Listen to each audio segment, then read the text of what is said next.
नमस्कार, आप देख रहे हैं सुनिए सरकार। मैं अभिसार शर्मा। मैंने भारतीय जनता पार्टी नेता शहनवाज हुसैन का एक बहुत ही अजीब और गरीब संदेश देखा।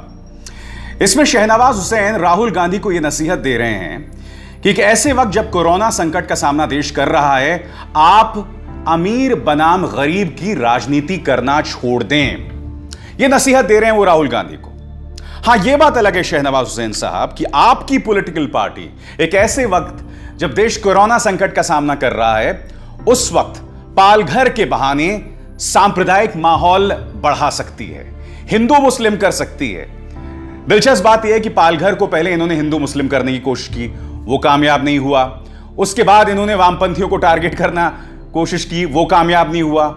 हकीकत यह है कि जिस गांव में यह घटना हुई थी, वहां की सरपंच चित्रा चौधरी भारतीय जनता पार्टी से जुड़ी हुई हैं। जब पता चला कि तमाम साजिशें कामयाब नहीं हुई, तो अब देखिए पालघर पे कोई चर्चा नहीं हो रही है।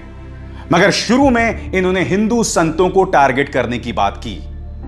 यकीनन यह पुलिस की नाकामी है। बेशर्मी से पुलिस उस मामले को देख रही थी। मगर आप क्या कर रहे हैं बीजेपी? आप इस मुद्दे को भी सांप्रदायिक करने की बात कर रहे हैं, जबकि देश कोरोना संकट का सामना कर रहा है। मैं वापस आना चाहूंगा शहनवाज हुसैन के इस बयान पर। वो कह रहे हैं कि विभाजनकारी डिविजिव पॉलिटिक्स से ब्रेक लीजिए। यह मशवरा आपको संबित पात्रा को देना चाहिए। और रही बात रिच वर्सेस पुअर, जिसकी बात आप अपने संदेश में कर रहे हैं, शहनवाज जी, आप क्या चाहते हैं कि अब गरीबों की बात करनी बंद की जाए? क्योंकि मीडिया तो कर नहीं रहा है गरीबों की बात, अब विपक्ष भी क्या गरीबों की बात करना बंद कर दे? आप जानते हैं इस वक्त आपके स्क्रीन पर यह लाश किसकी है? यह शख्स है बेगूसराय का रामजी महतो। यह दिल्ली से बेगूसराय के लिए रवाना हुआ और बनारस में आके उसने दम तोड़ दिया। बात यहां नहीं रुकती है। जो शहनवाज हुसैन ये कह रहे हैं कि गरीब और अमीर की राजनीति ना करें, क्या वो जानते हैं ये 12 साल की लड़की कौन है? 12 साल की लड़की कोरोना संकट के बाद अपने घर से 100 किलोमीटर पैदल चली। अपने गांव पहुंचने से पहले इसने दम तोड़ दिया। इकलौती बेटी थी ये अपने मां बाप की। इनके मां बाप को आखिर जवाब कौन देगा? शहनवाज जी, क्या आप भी गरीबों का मुद्दा हम ना उठाएं? प्रधानमंत्री ने सिर्फ 4 घंटे का वक्त दिया था शहनवाज हुसैन साहब, जब उन्होंने लॉकडाउन की घोषणा की थी और गरीब सड़कों पर निकल पड़ा था। ये ढेरों तस्वीरें आपके सामने हैं। कोई अपने बच्चों को कंधे पे लाद कर निकल रहा था और ये तमाम तस्वीरें जो कि बता रही थी कि अमीर और गरीब के बीच का फर्क क्या है। और आप तब भी चाहते हैं कि गरीबों का मुद्दा ना उठाया जाए। जब बांद्रा में गरीब इकट्ठा होता है, तब आपकी मीडिया उसको मुस्लिम से जोड़ देती है कि पास में एक मस्जिद है और इन्होंने ही भड़काया होगा उन मजदूरों को। आपके जो मीडिया में बैठे पिट्ठू हैं, वो उन गरीबों को एक्टर्स बताते हैं, अभिनेता बताते हैं। जी हां, एक न्यूज चैनल जिसका मालिक बीजेपी का सांसद है, उसने बाकायदा यह कहा था, ये जो गरीब इकट्ठा हुए हैं, जो तस्वीरें इस वक्त मैं आपको दिखा रहा हूं, ये सब एक्टर्स हैं, भाड़े के टट्टू हैं। मैं आपसे जानना चाह रहा हूं कि क्यों ना गरीबों की बात उठाई जाए? क्योंकि आपकी राज्य सरकारें, चाहे योगी आदित्यनाथ हो या शिवराज सिंह चौहान हो, कोटा से, जी हां, कोटा से जो स्टूडेंट्स फंसे हुए हैं उनके लिए तो बसें भेज रहे हैं। यहां तक कि आप ही के सहयोगी नीतीश कुमार ने अपने एक विधायक, बीजेपी के एक विधायक अनिल सिंह को विशेष अनुमति दे दी ताकि वो कोटा जाएं और अपने बच्चे को वहां से ला सकें। तो इन सबको तो अनुमति मिल रही है, मगर गरीब अगर ट्रेन की मांग करे तो वो मुद्दा ही ना उठाया जाए। उद्धव ठाकरे ने कल एक बार फिर यह मुद्दा उठाया है, जब केंद्र से उनकी मंत्रणा हो रही थी कि प्लीज स्पेशल ट्रेन की अनुमति दीजिए। और यह मुद्दा वाजिब है, क्योंकि इस मुद्दे को लेकर कोई और नहीं बल्कि भारतीय जनता पार्टी ही लगातार सियासत कर रही है, जो अपने आप में शर्म की बात है। और दुख की बात एक ऐसी है कि एक ऐसे वक्त जब देश को कोरोना संकट का सामना करना चाहिए, इस देश में अजीब और गरीब किस्म की समस्याएं पेश आ रही हैं। आज मैं आपको 2 मुद्दों की बात करने जा रहा हूं। पहली बात कि यह वक्त जब हम सब एक साथ होकर चलें, केंद्र बनाम राज्य सरकार जो है वो तनाव सामने उभर कर आ गया है। हम जो कोविड किट्स, कोरोना संकट से लड़ने के लिए चाइना से जो किट्स खरीद रहे हैं, उन किट्स में ही घपला है, वो किट्स खराब हैं और इसको लेके कोई मुद्दा नहीं उठा रहा है। मगर सबसे पहले मैं बताना चाहता हूं कि राज्य सरकारों के साथ इस वक्त किस तरह की तनातनी सामने उभर कर आ गई है। केंद्र ने इन राज्यों में अपनी विशेष टीम्स भेजने का फैसला किया था। कौन से राज्य हैं वो? पश्चिम बंगाल, महाराष्ट्र, मध्य प्रदेश। दिक्कत यहां पर यह पेश आ रही है कि जहां आप इन तमाम राज्यों में भेज रहे हैं, और मध्य प्रदेश आपको भेजना होगा क्योंकि टॉप 3 राज्यों में है, और मध्य प्रदेश आपको इसलिए भी भेजना होगा कि इंदौर जो कि देश का सबसे साफ शहर है, वहां पर लगातार मौतें बढ़ रही हैं। कुछ दिनों में 100 के आंकड़े को छू जाएगा। मुद्दा वो नहीं है। अब क्या हो रहा है, इसके बहाने सियासत हो रही है। ममता बनर्जी केंद्र सरकार के खिलाफ बगावत का झंडा बुलंद कर चुकी हैं। यही मुद्दे महाराष्ट्र सरकार भी उठा रही है। आज मैं आपसे सवाल पूछना चाहता हूं, आपने अपनी टीम्स महाराष्ट्र भेज दी, पश्चिम बंगाल भेज दी, मगर गुजरात पर आप क्यों खामोश हैं? बताइए। क्या आप जानते हैं कि गुजरात में आपके स्क्रीन्स पर सबसे ज्यादा इस वक्त पूरे देश में सबसे ज्यादा जो प्रभावित लोग हैं कोरोना से, सबसे ज्यादा प्रभावित हैं, दूसरे नंबर पर गुजरात है। मृतकों की तादाद भी दूसरे नंबर पर गुजरात ही है, मगर गुजरात की तरफ कोई ध्यान नहीं जाता है। बांद्रा में मजदूर इकट्ठा हो जाते हैं, गृह मंत्री अमित शाह जो हैं वो उद्धव ठाकरे को कॉल करते हैं, मगर जब सूरत में एक नहीं दो बार उड़िया मजदूर सड़क पर आ जाते हैं, संपत्ति को जला देते हैं, उस पर किसी तरह की कोई कार्रवाई नहीं होती है। क्या आप जानते हैं जो उड़िया मजदूर हैं वो वहां पर बद से बदतर हालात जीने को मजबूर हैं? वो लगातार शिकायतें कर रहे हैं कि राज्य सरकार हमारी नहीं सुन रही। वहां का जो एलजी हॉस्पिटल है, वहां के सफाई कर्मचारी हड़ताल पर हैं। जानते हैं क्यों? क्योंकि उनके पास पीपीई नहीं है, पर्सनल प्रोटेक्टिव इक्विपमेंट। वो कह रहे हैं कि हम मरीजों का कैसे ख्याल रखें जब हमारे पास सलीके से मास्क नहीं है, ग्लव्स नहीं है। वो वीडियो याद है आपको, अहमदाबाद सिविल हॉस्पिटल का? एक ही परिवार के 25 लोग कोविड पॉजिटिव पाए गए थे, और जब वो सिविल हॉस्पिटल पहुंचे थे तो वहां का स्टाफ उनके साथ बदतमीजी कर रहा था। उसकी एक और झलक देखिए। हेलो, मारू नाम सोनू नागर छे। 2 दिन पहले हमारा चेक हुआ था और हम 25 लोग पॉजिटिव डिटेक्ट हुए। यहाँ हम 3 बजे से सिविल हॉस्पिटल के नीचे है, कोई रेस्पॉन्स नहीं मिल रहा है sir. Already we are ill and no one are respond. कोई हमें रेस्पॉन्स नहीं दे रहा है। प्लीज, यहाँ हम 25 मेंबर्स है। यहाँ पे खाने पीने बिना people are standing over here. Case निकालने वाला सिर्फ एक ही बंदा है, वो भी इतनी बदतमीजी से बात करता है सबसे। वो बोलता है कि लाइन में खड़े रहो, बार बार बोलता है लाइन में खड़े रहो। 50 आदमी की जगह पर वो एक ही इंसान काम कर रहा है। यहाँ पे इतने सारे केसेस आ रहे हैं सर, और दर्ज करने वाला सिर्फ एक ही बंदा है। यहाँ पे बूढ़े बच्चे सब लोग हैं और यहाँ पे कोई रेस्पॉन्स ठीक से नहीं दे रहा है और साथ में बदतमीजी से बात कर रहा है। और बीमार मानस सुबह से भूखे हैं, सुबह के सब भूखे हैं, कुछ ने कोई खाया नहीं। सर, हम लोगों को सुबह मॉर्निंग अर्ली मॉर्निंग बताया गया था कि पॉजिटिव है सर।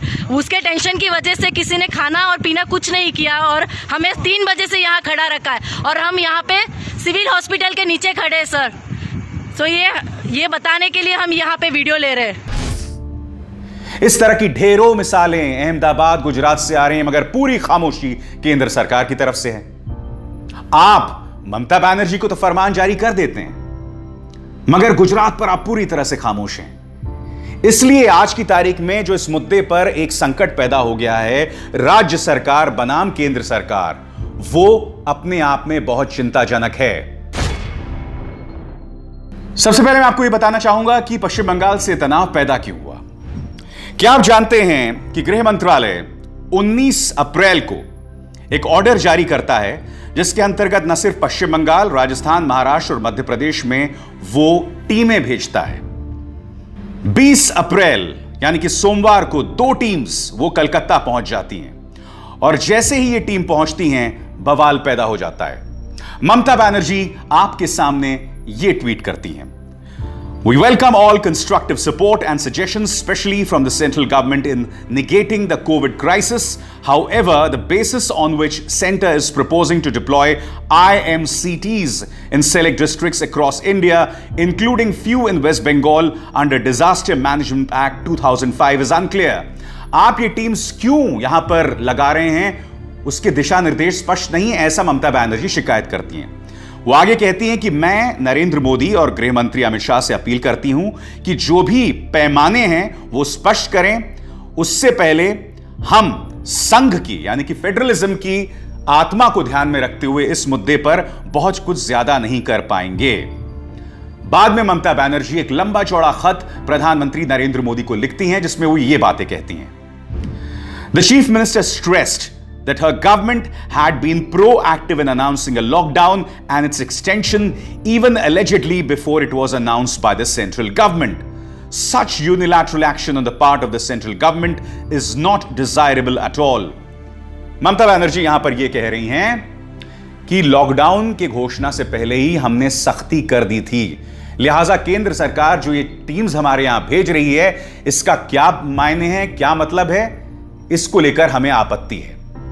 बाद में केंद्र सरकार कड़ाई अपनाती है और वो ये खत लिखती है, और उसके आरोप क्या है जो आपके सामने ये खत है कि एक ऐसे वक्त जब लॉकडाउन है, गैर जरूरी चीजों की दुकानें भी खोल दी गई थीं, कई जगह पर धार्मिक जुलूसों को अनुमति दे दी गई थी, कई राशन शॉप्स पर जबरदस्त भीड़ है जहां पर राजनेता भी जो हैं राशन डिस्ट्रीब्यूट कर रहे थे।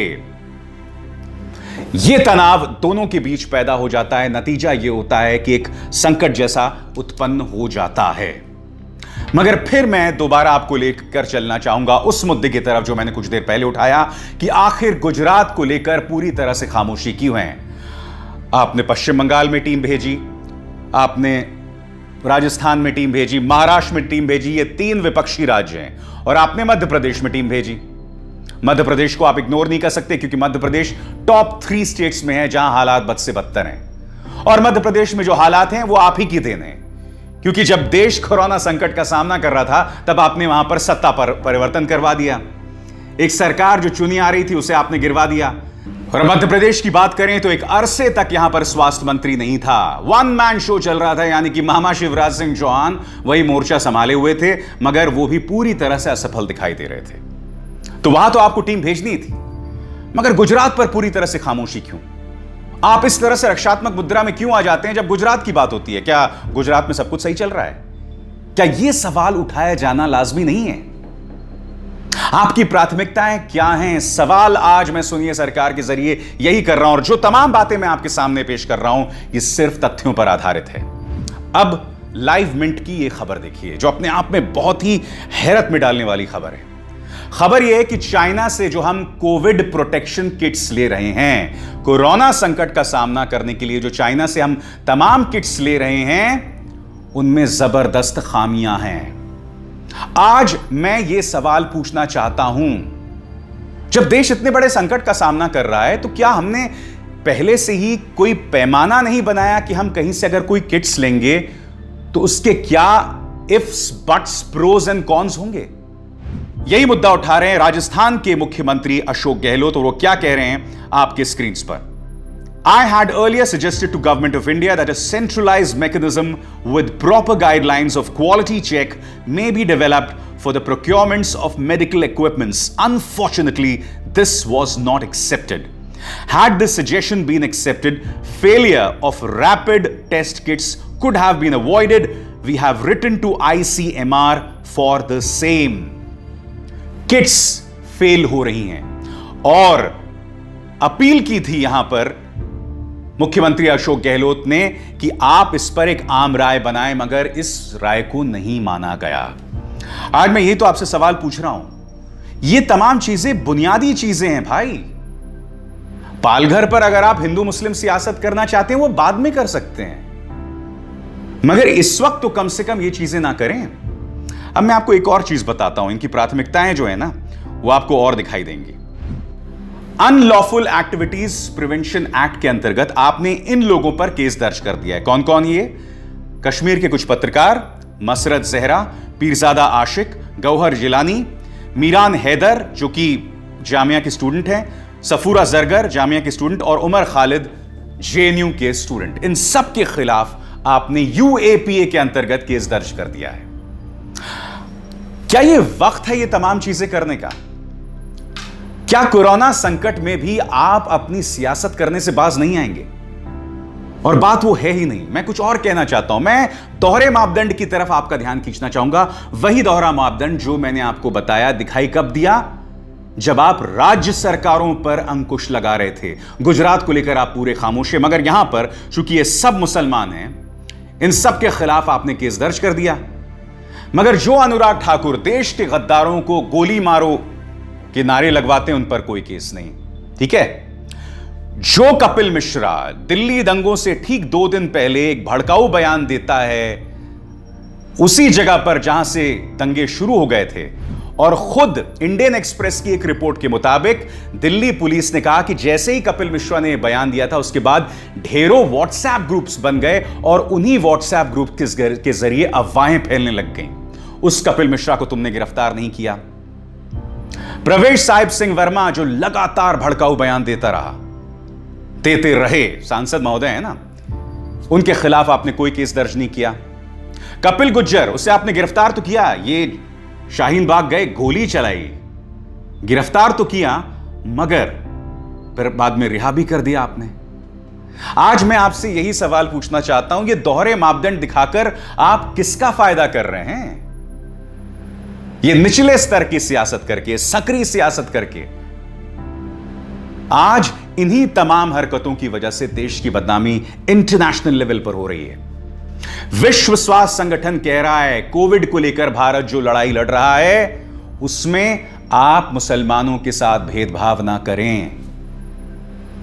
ऐसे डंका बजवाइएगा देश का? बताइए।